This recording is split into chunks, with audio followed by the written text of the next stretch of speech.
Hello everyone. In today's class, we are going to read about the story of the selfish giant, part 1. Now, come on, let us start to read. Every afternoon, as they were coming from school, the children used to go and play in the giant's garden. It was a large, lovely garden with soft green grass. Here and there, over the grass, stood beautiful flowers like stars, and there were 12 peach trees that in the springtime broke out into delicate blossoms of pink and pearl, and in the autumn bore rich fruit. The birds sat on the trees and sang so sweetly that the children used to stop their games in order to listen them. How happy we are here, they cried to each other. One day the giant came back.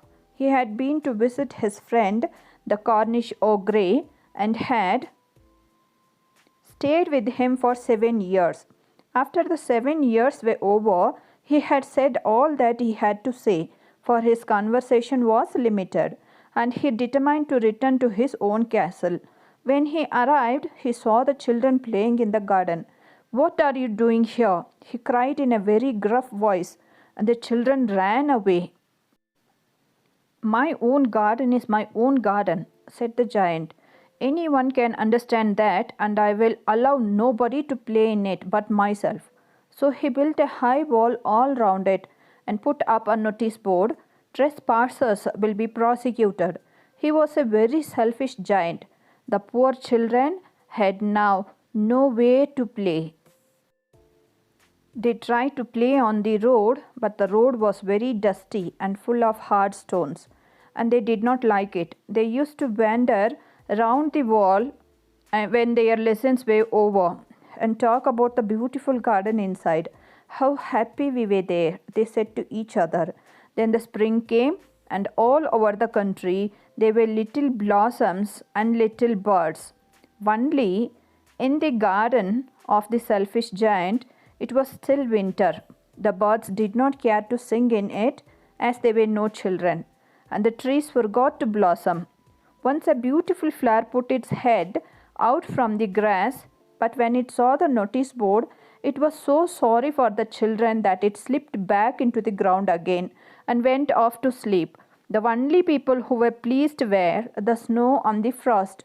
"Spring has forgotten this garden," they cried, "so we will live here all year round." The snow covered up the grass with her great white cloak, and the frost painted all the trees silver.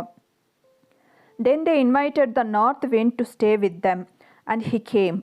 He was wrapped in furs, and he rode all day about the garden and blew the chimney pots down. "This is a delightful spot," he said. "We must ask the hail on a visit." So the hail came. Every day for 3 hours he rattled on the roof of the castle till he broke most of the slates, and then he ran round and round the garden as fast as he could go. He was dressed in grey, and his breath was like ice. "I cannot understand why the spring is so late in coming," said the selfish giant, as he sat at the window and looked out at his cold white garden. "I hope there will be a change in the weather." But the spring never came, nor the summer. The autumn gave golden fruit to every garden, but to the giant's garden she gave none. "He is too selfish," she said. So it was always winter there, and the north wind and the hail and the frost and the snow danced about through the trees. One morning the giant was lying awake in bed when he heard some lovely music. It sounded so sweet to his ears that he thought it must be the king's musicians passing by. It was really only a little linnet singing outside his window, but it was so long since he had heard a bird sing in his garden that it seemed to him to be the most beautiful music in the world.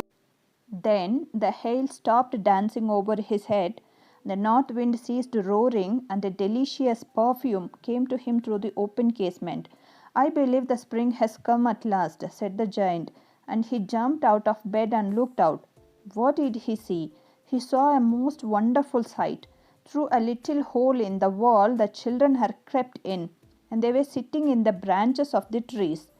In every tree he could see there a little child, and the trees were so glad to have the children back again that they had covered themselves with blossoms, and were waving their arms gently above the children's heads. The birds were flying about and twittering with delight, and the flowers were looking up through the green grass and laughing. It was a lovely scene. Only in one corner it was still winter. It was the farthest corner of the garden, and in it was standing a little boy. He was so small that he could not reach up to the branches of the tree, and he was wandering all round it, crying bitterly. The poor tree was still quite covered with frost and snow, and the north wind was blowing and roaring above it.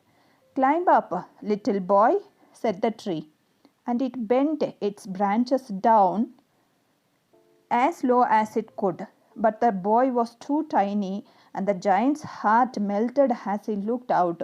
"How selfish I have been," he said. "Now I know why the spring would not come here. I will put the poor little boy on the top of the tree, and then I will knock down the wall, and my garden shall be the children's playground for ever and ever." I hope you have enjoyed watching this video. If you like this video, subscribe to our channel and help us to make more videos like this. I will meet you soon in our next video with the part 2 of the selfish giant story. Until then, bye, take care, see you.